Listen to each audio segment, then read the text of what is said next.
Hello friends. Today we will discuss on COVID-19 and black fungus. What is mucormycosis? First of all,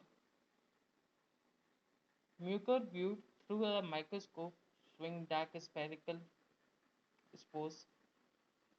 Many people recovering from COVID-19 have to have of late been affected by black fungus or mucormycosis disease. The fungus invades the sinus and make its way into the intraorbital or intracranial region. It is a progression is not checked early. 50 to 80% of patients could die. Both authors are plant biologists interested in fungi.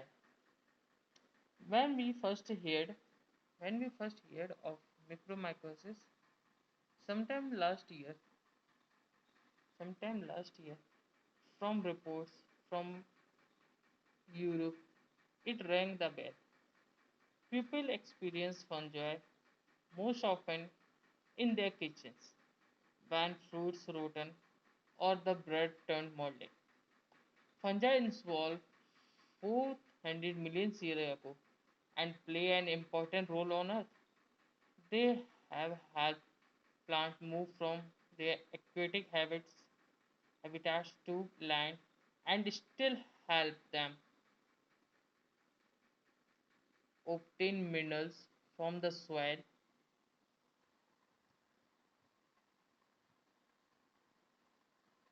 Fungi decompose organic filters and recycle the nutrients locked up in the leaf of books. While fungal diseases are the common among plants, only a very small fraction of them results human. One reason is that animals, including humans, have involved intricate immune system. So the mucorrhinian fungi are even less problematic. They include the genus of Mucor and Rhizopus. These are the ubiquitous molds occurring in the soils, compost animal dung, rotting wood, and plant material. You may have seen them as the black growth of on fruit, old fruit, breads, etc. Fungi are generally the first closener of dead body, dead and decaying plant material. They rapidly utilize the limited amount of simple carbohydrate available before the before other fungi soak up for the more complex carbohydrates such as cellulose. Like most fungi, mucor produce millions of microscopic spherical dark hued structure called spores, which are disappear in air when the spores land on moist surface like soil or plant material. They begin to germinate and produce their thread-like structure called mycelia.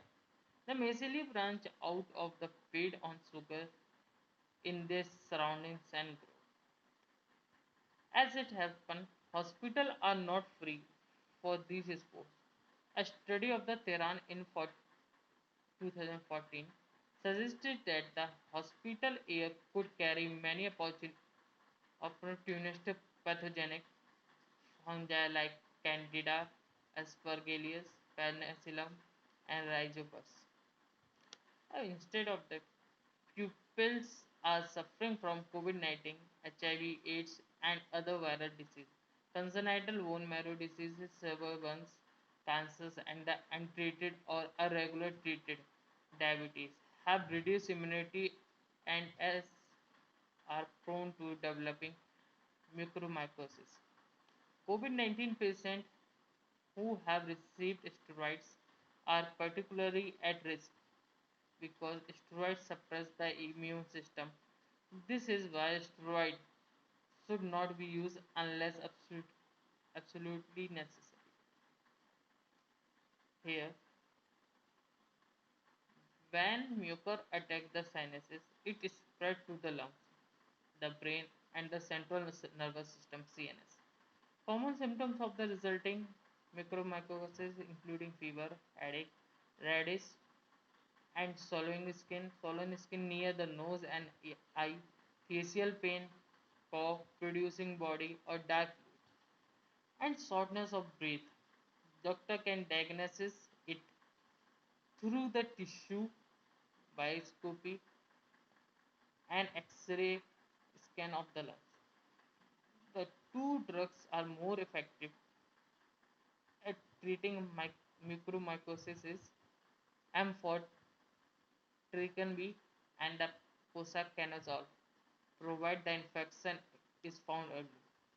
However, the latter is hard to do because we don't know of the reliable diagnostic feature of the mucormycosis. That's all. Thank you. Have a nice day.